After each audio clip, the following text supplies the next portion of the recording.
Let's break down the key developments in the UK's asylum system under the new Labour government.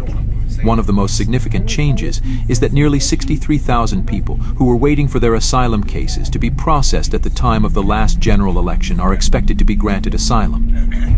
This figure comes from an analysis by the Refugee Council, which is a leading charity on refugee matters. But the reason behind this shift: Labour scrapped the controversial plan to deport asylum seekers to Rwanda, a policy that had caused widespread protests and legal challenges. Instead, the government is focusing on speeding up asylum claims, which is reducing the backlog.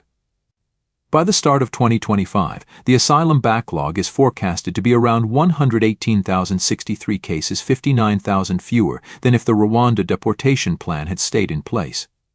That's a big deal for people who have been waiting in limbo for years.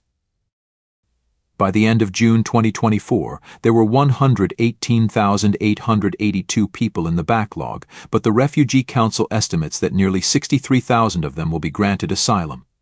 That's a huge relief for many individuals and families who've been waiting to rebuild their lives. Enver Solomon, the chief executive of the Refugee Council, said Labour inherited a broken asylum system. While he acknowledges that Labour has taken early action to stabilize things, he's calling for more comprehensive reform.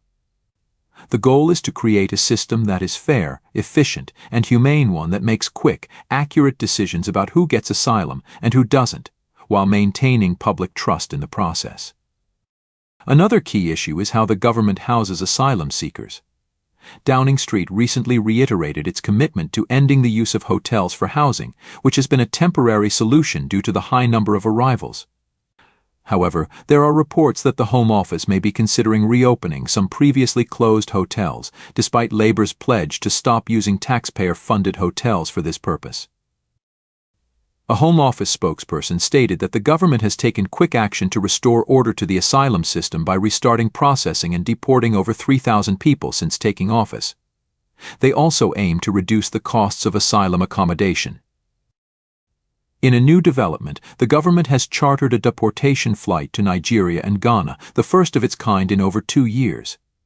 Mass deportation flights like these have been controversial in the past, often facing legal challenges and community protests.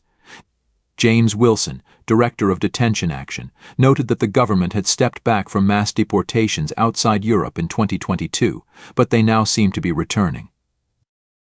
Meanwhile, over 27,000 people have crossed the Channel seeking asylum in the UK so far this year, including 176 who arrived just this Tuesday. This has put immense pressure on the UK's immigration system, as the government tries to balance speeding up asylum processing with finding humane and sustainable housing solutions. So, Labour's reforms are underway, but the UK's asylum system still faces significant challenges as it navigates these complex issues.